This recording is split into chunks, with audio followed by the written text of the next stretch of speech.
আসসালামু আলাইকুম। আজকে আমি দেখাবো কিভাবে মরিচের আচার দিতে হয়। তো এর জন্য আমি কড়াইতে নিয়ে নিয়েছি তেল, সরিষার তেল। তেলের ভিতর আমি দিয়ে দিলাম পাঁচফোড়নটা হালকা ভাজা হয়ে গেলে এর ভিতরে আমি দিয়ে দিব 2-3টা রসুন। আমি কাঁচামরিচগুলোর মাথাটা একটুখানি কেটে নিয়েছি। এখন আমি মরিচগুলোকে দিয়ে দিলাম, দিয়ে মরিচগুলোকে তেলের উপর হালকা একটু ভেজে নিব। এ পর্যায়ে আমি এখানে দিয়ে দিলাম সরিষা বাটাটা দিয়ে একটু নাড়াচাড়া করে নিলাম।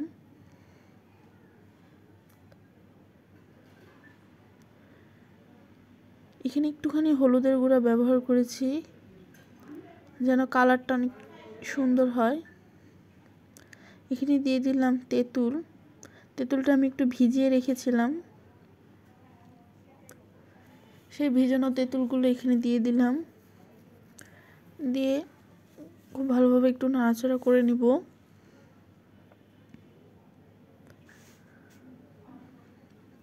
এখানে দিয়ে দিলাম চিনি, এখানে 1/2 কাপ পরিমাণ চিনি ইউজ করেছি আমি।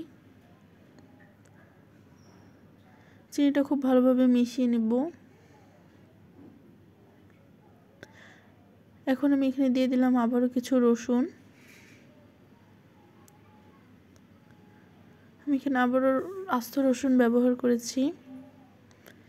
এখানে আমি দিয়ে দিলাম ভিনেগারটা ব্যবহার করেছি যেন আচারটা অনেক দিন পর্যন্ত ভালো থাকে।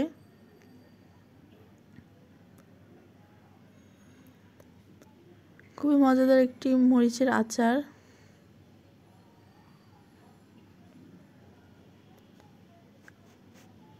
এটা আপনারা ভাত, খিচুড়ি, বিভিন্ন ধরনের খাবারের সাথে খেতে পারেন। ব্যাস, খুব অল্প সময়ে তৈরি হয়ে গেল আমাদের মরিচের আচার। সবাই বাসায় বানিয়ে দেখতে পারেন। ধন্যবাদ।